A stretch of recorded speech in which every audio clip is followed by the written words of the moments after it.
ملت ٹائمز میں آپ کا خیر مقدم ہے۔ میں ہوں کاشف حسن۔ آج نہایت اہم ٹاپک کے تحت ہم آپ کے روبرو ہوئے ہیں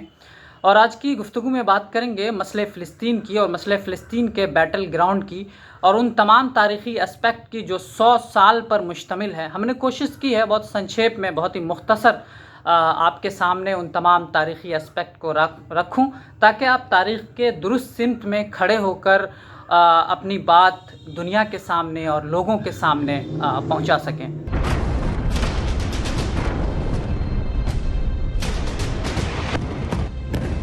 اس کی شروعات ہوتی ہے پہلے جنگ عظیم سے۔ اس وقت جو آپ کچھ دیکھ رہے ہیں صہیونی ریاست وہاں پر قائم ہے اور اس نے بہت ہی سازش کر کے اور جو کچھ اس کے تاریخی اسپیکٹ ہو سکتے ہیں، جیسا انہوں نے عربوں کے ساتھ کیا، جیسا انہوں نے اوٹومن امپائر کے ساتھ کیا، جیسا انہوں نے برطانیہ کے ساتھ کیا، ان تمام چیزوں کو میں نے یکجا کیا ہے اور کوشش کی ہے کہ بہت ہی وضاحت کے ساتھ، بہت ہی واضح انداز میں آپ کے سامنے رکھوں تاکہ آپ کو سمجھنے میں آسانی ہو۔ اس کی شروعات ہوتی ہے پہلے جنگ عظیم سے۔ پہلے جنگ عظیم کے وقت جو آپ اس وقت دیکھ رہے ہیں آپ فلسطین، تو وہاں ایک آزاد ریاست تھی اور یہ جو آزاد ریاست تھی اس پر اس وقت اوٹومن امپائر، جس کو ہم عثمانی سلطنت کہتے ہیں، اس کے زیر نگی تھا اور یہ تمام علاقہ جو عربوں کا علاقہ ہے، عرب بھی ان کے ساتھ تھے، یعنی اوٹومن امپائر کے ساتھ تھے۔ دنیا میں اس وقت دو طاقتیں تھیں، ایک سامراجیت جس کو آپ بدماش ریاست بھی کہہ سکتے ہیں، اور ایک اوٹومن امپائر۔ اوٹومن امپائر اپنے مفادات کی وجہ سے ان کے ساتھ ہو گئے تھے، جرمن کے ساتھ ہو گئے تھے، اور چنانچہ جرمن اور اوٹومن امپائر یہ ایک الگ طاقت تھی، اور دوسری طرف سامراجیت تھی جس میں برٹن یعنی برطانیہ، فرانس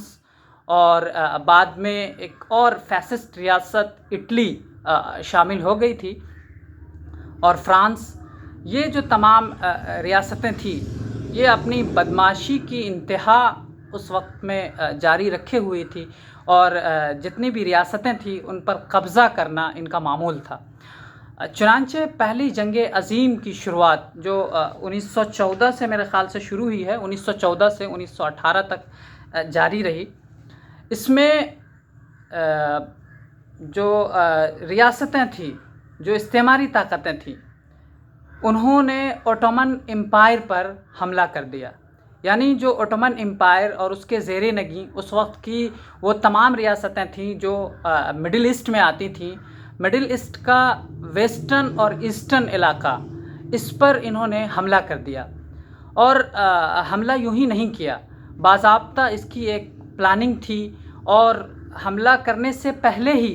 ایک خفیہ دستاویز فرانس اور برطانیہ کے درمیان ہوا، ایک معاہدہ ہوا۔ اس معاہدے کے تحت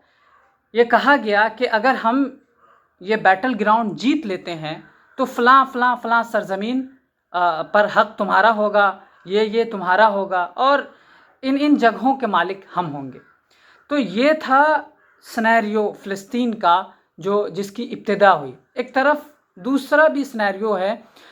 جس کو آئیڈیولوجیکل اسپیکٹ کہتے ہیں، جو صہیونی ریاست کے قائم ہونے میں جو ایک نظریاتی کوشش ہے، ان کوشش کا بھی بہت بڑا عمل دخل تھا۔ لیکن ہم اپنی گفتگو میں صرف جو بیٹل گراؤنڈ پر چل رہا تھا، بیٹل گراؤنڈ پر جو کچھ ہو رہا تھا، جس طرح سے صہیونی ریاست قائم ہوئی اور جو کچھ عمل میں آیا، جو کچھ تاریخ کے دستاویز میں محفوظ ہے، چنانچہ وہ ویسٹرن تاریخ نگار ہو یا اسلامی تاریخ نگار ہو، جو کچھ انہوں نے لکھا ہم اس پر بات کریں گے۔ ہم ایک نظریاتی بحث کو اس وقت ہم چھوڑتے ہیں، اس پر ہمارے یہاں ملت ٹائمز میں ویڈیو موجود ہے، آپ اس کو دیکھ سکتے ہیں۔ تو ہم گفتگو کر رہے ہیں کہ یہ جو تاریخی اسپیکٹ ہے جس سے اسرائیلی ریاست قائم ہوئی، اس کا پہلا جو بنیاد رکھا گیا وہ 1914 جو پہلے جنگ عظیم کا وقت ہے، یہ اس کی ابتدا تھی۔ لیکن 1915 میں فرانس اتحادی فوج اور ان کے درمیان جو اوٹومن امپائر تھے، عثمانی ترک تھے، ان کے درمیان گیلی پولی کے مقام پر برطانیہ کو بدترین شکست ہوئی، اور 1 سال تک ان تمام علاقوں میں شکست کا ایک لمبا سلسلہ ہے، ہزیمت کا ایک لمبا سلسلہ ہے۔